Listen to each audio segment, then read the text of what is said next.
we can drain the swamp.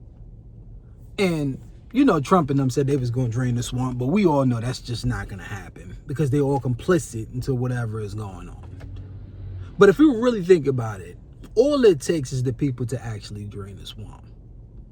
The first thing you have to understand is that it's a reason why they don't just outright tell you that this is what we're doing. We have a whole clique of pedos and we're going to do whatever we want and you can't stop us. There's a reason why they don't say that directly, although they're doing it. They kind of have to go behind your back in order to do it because they know numbers are not on their side. So what they have to do is try to drum up chaos on this side and then drum up chaos on that side. And then hopefully the people come together and they have chaos. And they argue more with each other and other foolishness instead of arguing about whatever they're doing. Right now, they're just trying to get past it. This is the reason why people speaking about Epstein still is pissing them off. Just speaking about it is pissing them off. Because human nature, we just go on to the next thing. Life moves on.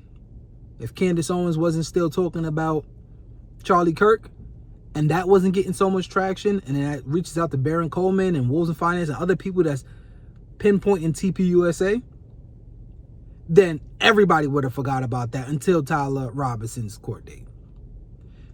They were looking for that to happen. When Pam Bondi went and she spoke, and she was saying a whole bunch of nonsense, all that is just theater. She literally sat there, filibustered the whole entire thing. She barely answered any questions. She was talking about the goddamn Dow in the stock market when they was asking her direct questions about who have they indicted or investigated in the Epstein file with all the evidence that came out. She changed the subject, and she can do that, and she has a job today still because she can go through all this theater stuff and everything is fine. It's not fine once people start to realize that they have some type of power and things have to change. The problem is they try to make it seem like the change need to be with the person. I hear a lot of people saying, oh, Pam Bondi need to step down. She need to resign. I'm like, you think it's Pam Bondi? You think it's her? That's the problem? You think if you put somebody else there, they're going to do a fantastic job because they said they was going to do a fantastic job? Or do you think the person that's going to put there, they're going to put there is going to do exactly what that organization want them to do? And if they don't do it and they go against the grain, they're out. Marjorie Taylor Greene is a perfect example. They campaigned on getting the Epstein files out and everything. However, when she actually did what they promised to do and wanted to really push forward for it, they was like, yeah, we're not doing that no more. And when she said, no, I think we need to do this. This is important. It's the pedos behind this and we need to get rid of them. They're like, yeah, I'm not doing that. We're changing course. She didn't do what they said. It's like, all right, yeah, we're going to have to get you up out of here now because you're making things hard for us. So us changing people, it's not going to do nothing. Whether her Nick Fuentes said he's not voting for a Republican president, he want them to all burn. I'm like, well, then the Democrat is just going to win. So that's the other side of the same coin. If you really want to change things, what you really need to do is change certain policies and change the way the law is written. Don't be mad at the millionaire that doesn't pay taxes when the tax codes allow them to save money here, there, and not have to pay taxes. Don't be mad at that. It's kind of like, don't hate the player, hate the game. We need to hate the game. It's a system that's there is a system that does not punish the people doing the wrongdoing. It's no reason, it's impossible for you to have a $200,000 salary, I think it's Nancy Pelosi, to have a $200,000 salary or something of that nature, and you worth tens to hundreds of millions of dollars. It's just impossible unless you got insider information, because nobody is that good of a stock trader. Therefore, if she was punished for that, if that was a red flag and she was extremely punished for that, because we know you had to be doing, you know something, and you're not supposed to do that. If that was punished and they say, oh, we find out that you're pulling in money or doing whatever, and you're making tens of millions or millions of dollars on the side and using your job for influence, then you're out. And you could be going to jail for that for a long time, to the point that it's not even worth the millions of dollars that you would have made. You'll be more happy just having your $200,000 salary. That's the way it would have to be, because $200,000 is a decent amount of money. Another thing they would have to do is start canceling other things that people get a chance to do. Let's say if Trump gets elected,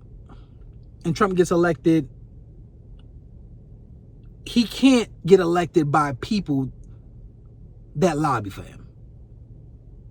He can't get elected by, in other words, he can't just do what they want him to do. If you got elected by millions and millions of people, you have to do what's in the best interest of the people, not what's in the best interest of your donors.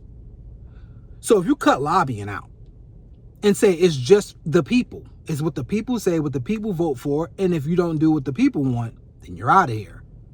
It's no reason why he's doing things that's in the best interest of people that paid him a lot of money. It's like a kind of like an IOU. And I think it's way deeper than that, because I think when somebody owe you money, the money's already spent. It's like you can shoulder shrug that after that. So the reason why he doesn't do that, I think it's far deeper than that when them people give up tens and hundreds of millions of dollars. He's doing what's in their best interest, not the American people.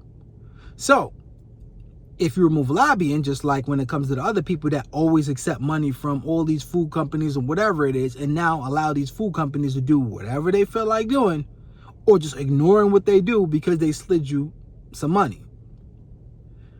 Epstein, in one of the, I should link it below. Yeah, I'll link it below. Epstein, in one of his DOJ files, he was talking to the Prime Minister of Israel, the former Prime Minister of Israel. This is before, Ehud Barak, but he was talking to him. And Ehud Barak was an old guy at that time now. He's 70s. And he wanted to know how to make some money. Epstein said, well, if you want to make some money, the first thing you need to do is, guess what? Find people that owe you. That's the first thing you need to do. He said, well, you got to find people that owe you. Not his skills. Not since you have this, I can show you how to get money because you have something of value for other people. No. Find the people that owe you. That's what you start with. And he talks about other people making $3 million off of one company. So yeah, he has 10 of those and gets that every year just from doing something for that company. But once you slide in there with these IOUs, you get $3 million. He's like, oh, he get $3 million? $3 million for that one company? Okay. He's taking notes. He started talking about Peter Thiel and Palantir. This is way before. I think Palantir's like just started. So he was talking about Peter Thiel and Palantir. He was talking about how he's an addict or something of that nature, you know, like he ain't nothing. Well, I could try to get you into this person and that person just for you to, no skills, no nothing. Just, we're going to use these people, and that's how you get the money. And these people will pay you a lot of money. As long as you have people doing things for money, they're incentivized to do the things that the people pay them to do. If it was just votes, if it was just on the people, if the people had the right to say, all right, you're not doing what we want you to do in 6 months, we can get you up out of here. And if you do anything that's against the people's interests and is for somebody else's interests, you can go to jail for a very, very long time. The deepest, darkest parts of jail for a very, very long time. If he was to do that, I could guarantee you everything will start shaping up. Once people get penalized for doing whatever they're doing, a lot of things would change.